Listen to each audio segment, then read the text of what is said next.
This is my outline. Have you guys ever considered monsters' background and how they classify? I thought so. Many others haven't either. Monster stories encounter a lot of emotions. I remember in my English class, we discovered a lot of monsters such as the Wendigo, Medusa, and some other famous monsters, and I was very intrigued by it. So it pushed me to do this speech today. When strong emotions and feelings take over our body, it can cause destruction and cause us to transform into something horrid. In this speech, I will explain how emotions can cause monstrosity. Now that we know what I'm discussing, I will transfer to a story. Editors of the article Medusa, the ancient Greek of the myth of the snake-haired Gorgon, Grove Hillenstein, Minst Longley states, Medusa was once a beautiful mortal woman, and she went to Athena's temple, which is Zeus's daughter, to worship, and Poseidon, the brother of Zeus, saw her and seduced and raped her. Athena became enraged by this, and she turned Medusa into a mortal Gorgon. Athena's power was driven by jealousy and ignorance, and Medusa was cursed, and her anger rose. Moments later, Perseus killed her, Zeus' son, and Medusa was a symbol of female intelligence and wisdom.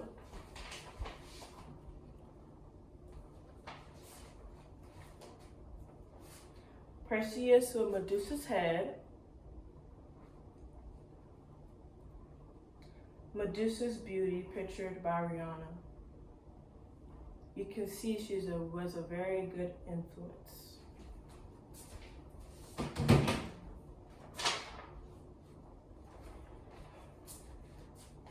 Now that I've explained one example, I will continue to another example.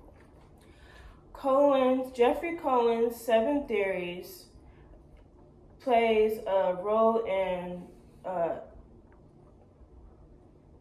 describing emotions in society's fear as monstrosity and monster indication and category of monsters.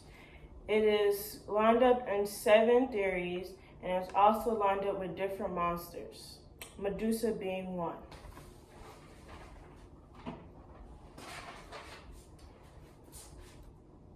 In this picture, Medusa her head is cut off, and you can see a lot of emotions such as defeat, resentment, and anger. And you see all these colors from in this one, but in the next one, it's empty, faded black and white. You can see her emptiness because of the horrific experience she went through and how she was classified as a monster. She wasn't really.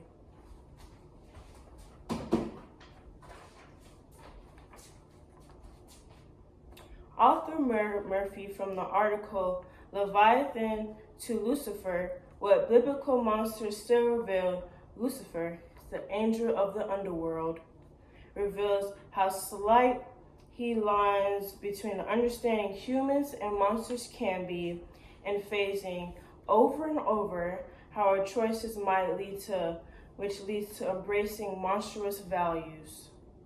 And it also analyzes what it means to be human and monstrous and ties with Cohen's 7 theories. Murphy leaves consideration to make wise choices and not let our emotions get in the way of making those decisions. Lastly, Cohen states monsters can be pushed to the farthest margins of geography and discourse hidden away at the edges of the world and in the forbidden recesses of our mind, but they always return. Profound, isn't it? Mm-hmm. Yes. In summary, when strong emotions and feelings take control over our mind, it can cause destruction and a horrid transformation.